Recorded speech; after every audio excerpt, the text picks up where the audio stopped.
So we're back with components. This is going to be a little bit different than our other videos because we highly recommend that if you want to, like, we're going to kind of skip the setup because you can see where everything is supposed to be set up if you watch the beginning of the first game. But we just want to show you components like we normally do, and we'll give brief overviews about what's on the components or how they're used. But again, after you play a little bit, you'll understand, and if you watch the first gameplay, you'll get the gist of how everything works. So this will be a little bit of a combination of how to play the game and components at the same time, and then we'll jump right into the game. Yep. All right. So I think the first thing we want to show you guys is the ship itself. There's different locations in the ship, and these are represented by these boards that actually have the names of the division and the rooms and everything. Right. So as you can see, Mickey has the green one is the Biosphere division. So notice the division card goes on the top, and then everything that so this is the system status, then you drop to the chem lab, then you go to the medical center, and then the recovery room. Yep. So that's all one section of the ship. Yep. And then you also have the manufacturing center, which is part of the power division. And then the last division you have is the computer, well, not the very last, but the computer division. And I'm going to set this to the side even though it goes up top because I don't know if you can see it. Can you see way up there, Joe? Nope. Alright, so over here, can you see? Yep. Alright, so this is the ship's stores. Alright, so robotics is actually part of the computer division in a way. Yep. And then that you don't get to see yet. And then there's a reminder of what cards come out during the game. Those are the critical. This is where like all the critical task cards are going to be set, and it reminds you how many are drawn per player per round. Okay, we're getting crowded now. So the ops division is like the meeting room. Yep. And then I'm going to put this off the side, but I'm going to show you real quick. This is a merit track, which also goes off to the side, and this is where you guys track your rounds and your merits you get throughout the game.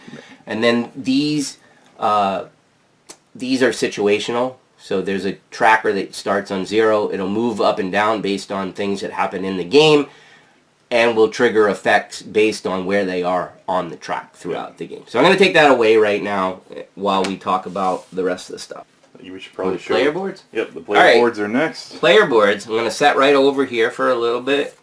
There's 4, like I said, 3 to 4 players to start this game. They're similar. Everybody has a little bit different ability or whatever. And we say player boards, but they actually represent barracks. Yep. Okay. So these are locations in the ship. Right. And because you actually get dealt not a companion. It's like a person that works under you. Yeah, something like that. An employee. So, yeah, call it an employee. So this is kind of like your station or whatever. Yep. Interesting to note that these can change through the game. When he says change, it means if you're playing a 4-player game, in one session you'd each have a board, and in the next session it could be mixed around. Yeah, potentially you might not have the same color. So you know, one time you could have the science barracks, next time you could have the engineering barracks. Okay. Some key things about the barracks is where you keep your resources up there. This tells you what your crew dice are. This is a spot that only you can place dice on, and then this is kind of like upgrade ability cards that you'll place to get more effects throughout the game. And this is a nice cue on which dice represent what, because that's important. This is also the max numbers of resources that you can store, and like Jeb said, a spot for placing dice and a spot for upgraded abilities. Okay, so since we were just talking about resources, you have 3 different resources to start the game with. Have no idea if more might come, but you never know in a story-driven game. So anyways, what are they called, Jeb? You didn't look at your book, Jeb. No, computer chip, Jeb, look science at the lab book. glass, data, which is the computer chip. Right, so those are data tokens. And they're kind of associated, the color is kind of associated with the division. Yep. Next up is the parts. Parts is like little nuts and bolts symbol. And then the chem. And the chem is like a beaker glass. Yep. Alright. So those are the 3 resources, and those will be gained and spent throughout as you play. Yep. The easiest way to gain them is in their associated places. Yep. Is how you acquire more. Right. So this is basically the first player chip. Yep. These are just a 50 counter in case you go around that merit track. Yep. You can switch to the 50 mark. And then there's the regular ones. Right, and then, there's regular ones that don't have a 50. This is that tracker. I'm going to put this back in. Put that on the board real quick there, Jeb. Just throw it everywhere. Alright, so real quick on the merit board, that's where the heart and the head with a gear in it go. The other important part of this board is, this is kind of interesting mechanic. Yeah, so the current round is the one that is the play button. Right, so this goes, well, it always start on round 1. And then the plot advance is the pause button. And when the current round hits the plot advance is when you look at the book and read. And then the power button, right? Final round. Yep. And so that's the last round that you have. So if the book told me to set it up like this, basically that means when this moves to round 2, I pause for a second and I read the book. The book could tell you to move the pause button up too. Yep. Doesn't necessarily mean that that's the only thing that's going to happen. But once the play button gets to whatever they say the final round is, then that's it. But so that's kind of neat. I haven't seen that in a game before. Kind of a neat way to do things. Rather than having to remember for a trigger, you know? Like sometimes you have to remember when this happens, go back to the book and read. So the pause thing kind of made it a little bit interesting. So that's pretty much it for the merit track, for tracking rounds and everything. We have a crossroad symbol. Officer spotlight token. That's for in every session, whoever gets the top amount of merits becomes the officer. So why they made it the crossroad symbol is beyond me, but that's what they did. All right, and then the last, well, not the last, but in terms of kind of like setup things, there's these sleep tokens. Those are off the board to start, though, right? No, they start in the recovery room. Okay. And there's a kind of a mechanic to acquire more dice in the game. Right. And we'll go over that in a little bit. Okay. So, let's see.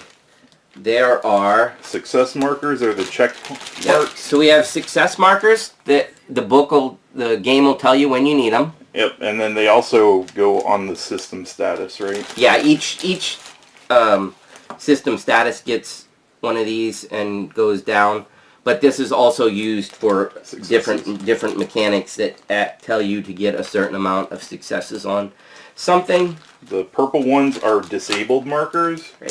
Right, and so this will bring us to one of the key mechanics in the game. So these are disabled. Alright, so basically in each of the divisions, these squares are called seats. Alright? There's some down here, there's some there, there's some in the boardroom. There's some in the boardroom, etc., etc. So what happens throughout the game, you're going to roll dice at the beginning of your turn, and then you're going to place dice in seats. Yep. On your turn, if you have a die, you must place it in a seat. That's pretty much the entire mechanic of the game. Yep. It's a little more complicated than that because obviously it does stuff. As Jeb mentioned earlier, all these top spots in the different divisions are how you acquire the resources, but they all work a little bit different. The science lab, when you place a die here, you look at the number on the die, you divide it by 2, and then you add 2 to that number. And that's how many computer chips. That's how many computer chips you get. However, each of these formulas changes as you go down in the seats. So this is seat 1, this is seat 2, this is seat 3, this is seat 4. Traditionally, they get a little worse as they go, because what happens if you ever get told to disable a thing, you have to put it on the first seat. Yep. So you're not getting. So you're not getting the good stuff, right? Real quick, one of the ways you disable a seat is by the check marks moving down on this. Some other things could do it, but in general, that's one of the ways that's that happens. the failure, not the disabled. What? When you move it down one, it's a failure token that goes on. Oh, sorry. The failure tokens are the X's. Yeah, so the failure tokens, once they're on there, they stay on there for the rest of the session. Right. But the disabled ones will actually go away at the end of the round. Right. They do the same thing. They cover up the seat spot, but Jeb's right. The X's are permanent. These, you only got to worry about it for that particular round. Real quick, this one had a formula. This one is just straight up whatever it says. There is one condition, though. Yep. On the board, it says that when you place a die, it must be equal to or greater than the previous dice that was placed. Right. So if somebody drops a D6 on here on the 6 side, only 6s can be placed after that. Or you got a D12. With the robot, and your officer is a D8, so potentially you could use that. And then the chemistry ones. I think it's when you place, then everybody else in the lab gains an additional chem token. Right. So they all have a little bit different. I'm not going to go totally over this, but there's also, each one of these has a donate, so you can donate what you've already acquired or what you gained at that time for it to do something, and that ends up going into the ship storage. To the ship storage, which you can use to pay for certain things throughout the game. And then the seats down here, when you place it, there's an effect, but then there's also a secondary effect as well. So the first one is mandatory, the second is optional. So. Right. Also, those 2 spots that Jeb pointed out, they have cards. And that's not all of them, we're just putting them on there. So one of the things you get to do when you go to those spots is pick. Yeah, so this one says draw the top 2 from this deck and keep one of them. So you draw 2, look at it, keep one. The way this works for discard piles in this game is you place it face up underneath the bottom of the deck. Right. So if you run out, you'll know when you run out, and then you get to reshuffle. Is all they're doing. Real quick, both of those piles of cards are really good. They're helpful. So helpful. They're very, very helpful. The problem is there's so much going on. It's hard to take a turn because you're trying to do other things. Yeah. So, there's a ton. All right. So for this place, when you place a person here, you get to draw the top 2 and keep one. So it's similar to that, except these are permanent abilities to upgrade your barracks. And the one quick thing to note about that is... Yep, here he goes. If you can place it here, and then you can place one here. So that's a maximum of 2 spots. But if you want, instead of placing the second one here, you could put one face down underneath this one, and it boosts the ability by this plus sign.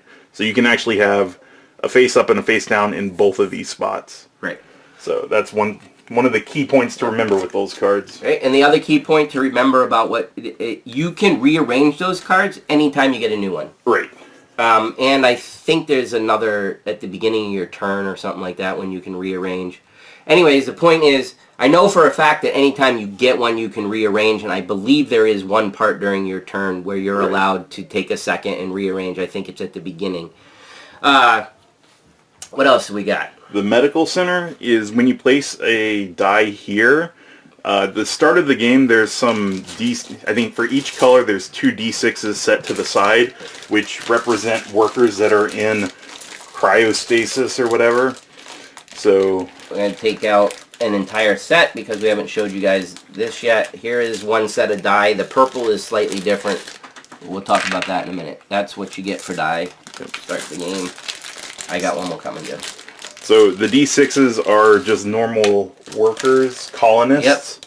The D8 is officer. the officer, and the D12 is a robot. Right. So to start the game, you get all the robots get placed there except for purple because it's special. And then 2 of these get placed to the side of the recovery, and the rest is what you start with. So you get an officer and 3 die unless you're playing the robotics barracks. Right. And then so for the medical center, the way this works is if you place a die here, you take out your stasis chamber token or whatever, and you replace it with a dice. And then at the end of the round, you get all to your dice take this back.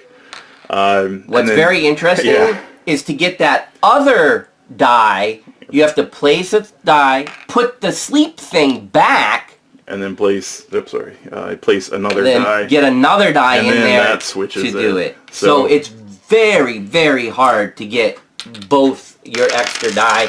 There is I think the orange guy has a helpful ability that can speed it up a little bit. I think it's the orange guy. I don't remember for sure.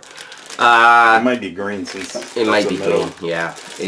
One of the people has a thing that lets you instantly get the die out of the recovery room. And then another quick thing is the robotics room. When you place a die here, the robot die that you set aside at the beginning of the game, you get to roll it, and then it goes into your barracks. So now you acquire it. Right. So basically, you're swapping out a D6 for a D12.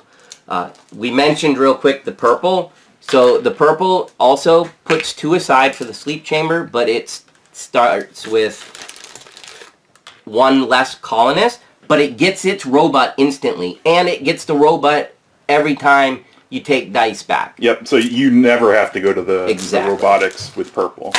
Okay. And then I think Jeb talked about it that one's real super quick. easy. You draw 2, keep 1. Yep, and it doesn't do... Oh, you can do a central task. Yeah. Throughout the game, it'll ask you to perform some card... What? You want me to show the cards? Some task cards? Yeah. Because I think that's where you're going, right? Yeah, I was. All right, so throughout the game, you're gonna get task cards. Well, actually, you start with it, and you have the ability to get more if you want. It's risky, but anyhow, notice that they're colored. So in order to perform that task, you have to be in the appropriate color. So that's a green task, that's a blue task, and that's an orange task.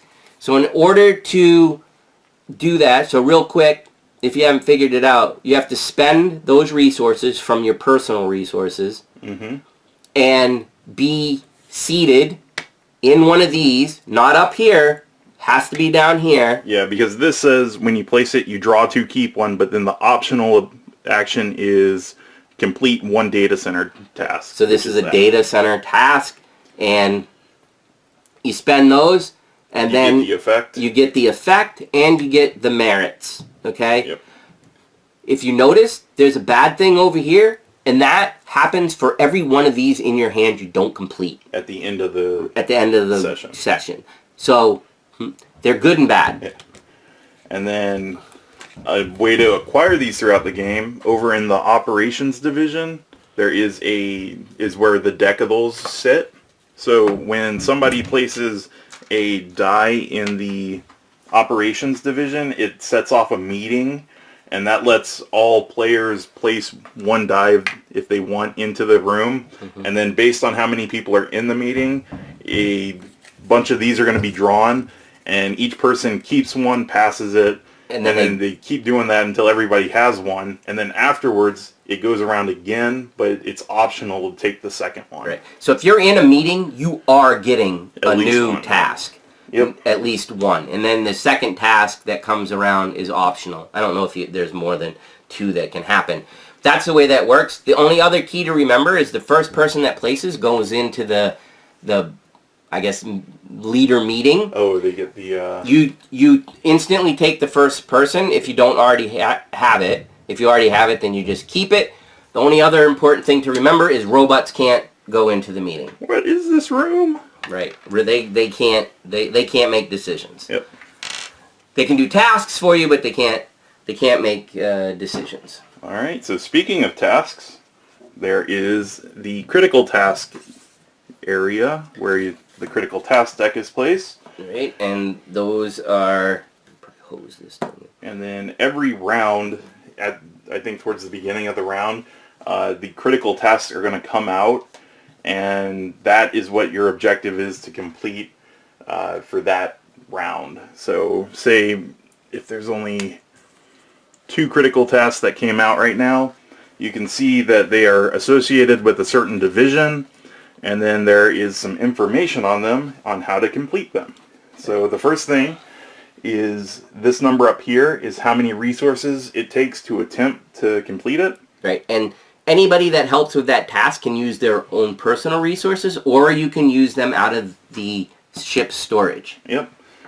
So as you can see, there's 3 seats here, and what happens is you would have to place a die here, and then the next one has to be whatever that is plus 1, and that's only for this card. They are different for other ones. So this would have to be a 1, 2, and a 3 in order to complete this task. And it doesn't have to be 1, 2, or 3. It just has to be one higher than the next one. So, well, 1, 2, 3. Yeah, I know. I just wanted to yeah. be clear so they didn't think that. Where are you seeing that it has to be a 1? That's all. Right. However, that does have a picture of it might be hard to see, it does have a picture of a D12, which is your robot. Yep. Robots have a special ability.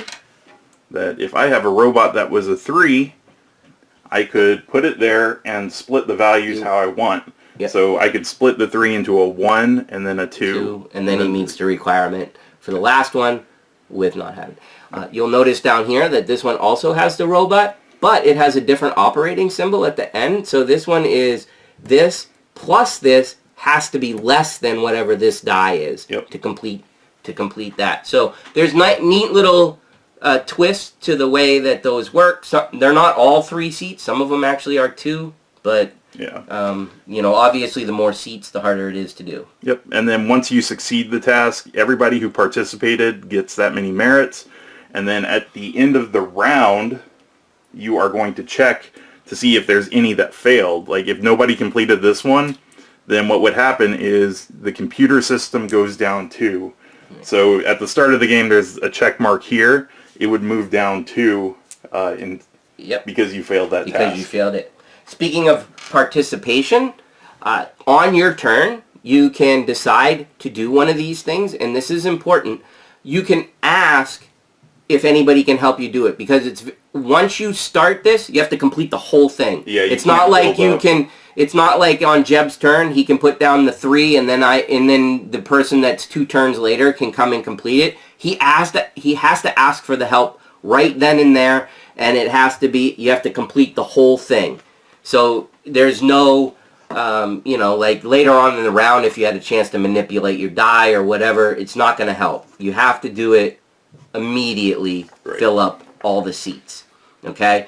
And then, like Jeb said, if he's the only one that contributed to it, he would be the only one that gets the merit. However, if everybody had contributed to it, everybody gets the same amount. The merits don't get split. Right.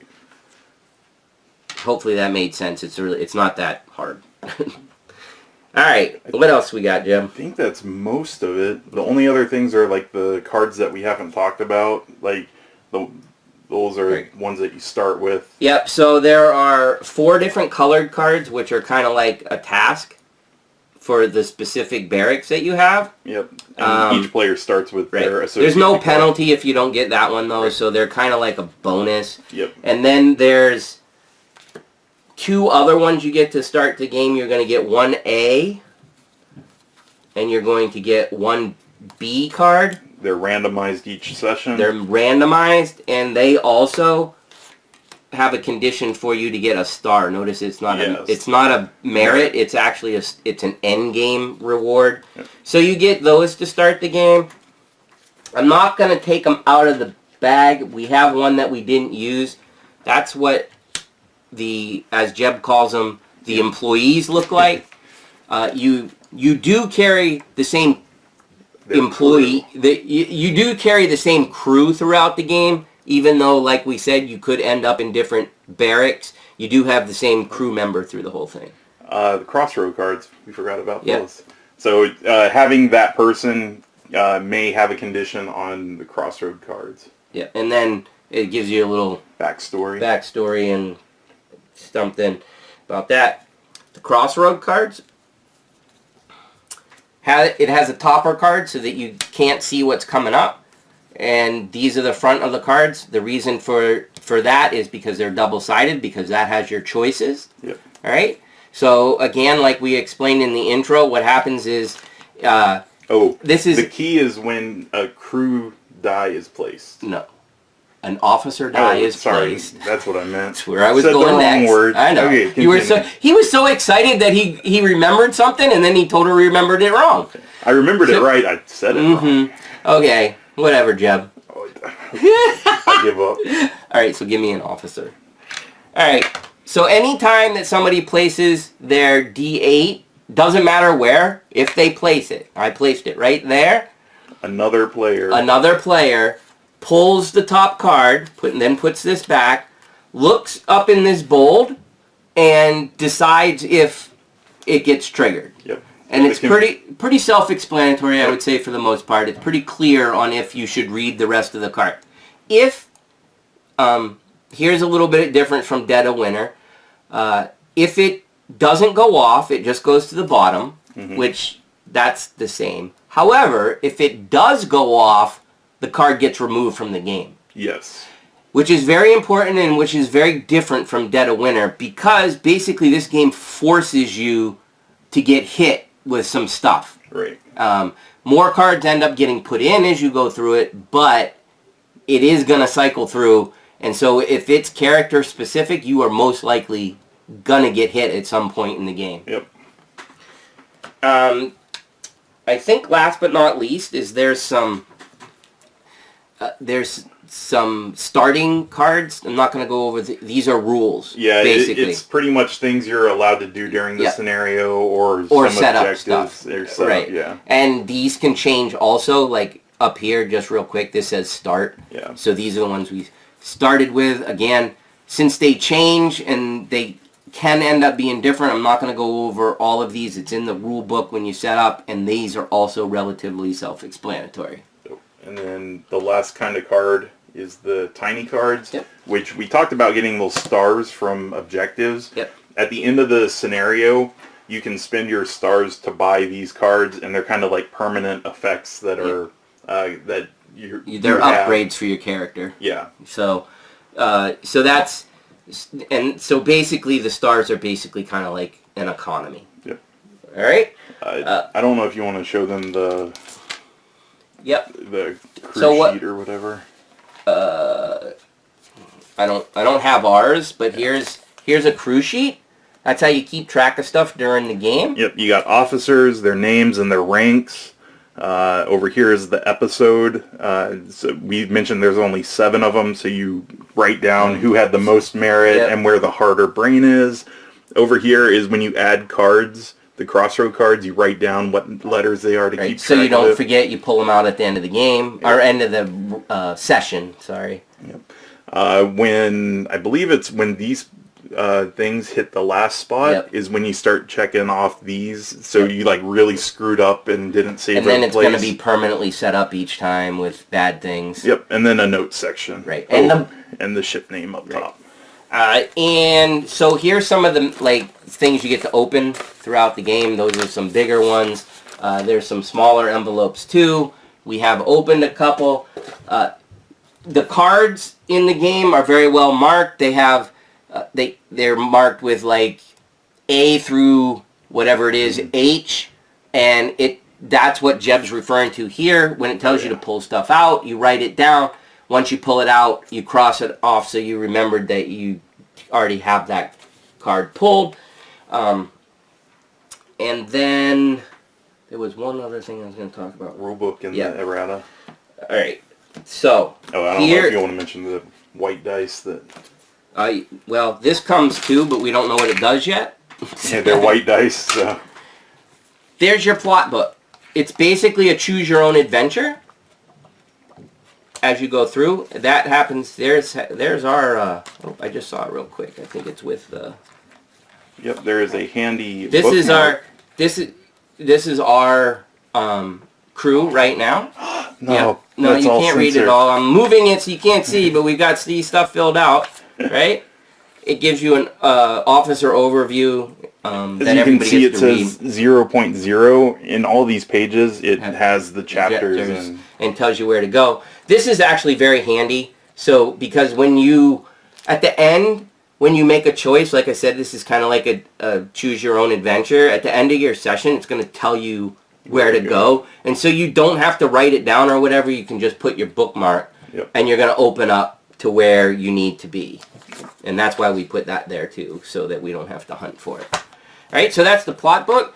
Last but not least, I think last but not least, unless Jeb remembers something before we're done. Nope, everything I'm looking at, it looks like we covered. Is, if you don't already know, I know this looks awful, but this is the errata for the game.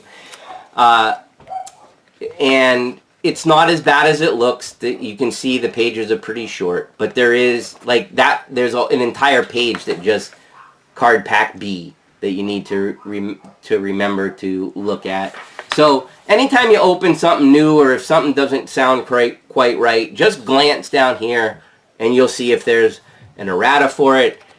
Jeb and I discussed it a little bit, and I think, well, I don't know for sure. Flat Hat games are usually, not that this isn't good, this is not really typical.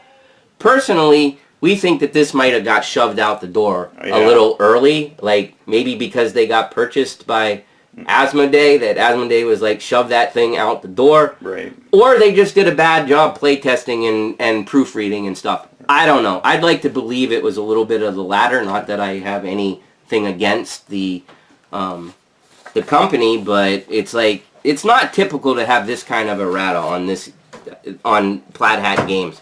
So that's what we're going with, and I have no idea if it's true, but don't forget to print this out because you probably will need it. I think that's everything, right? I think so. Right, and so if anything didn't make sense, like I said, this was not our typical how to play, but I really feel like since this is a kind of like sort of a story-driven game, that it's going to be better for you to watch at least a couple turns.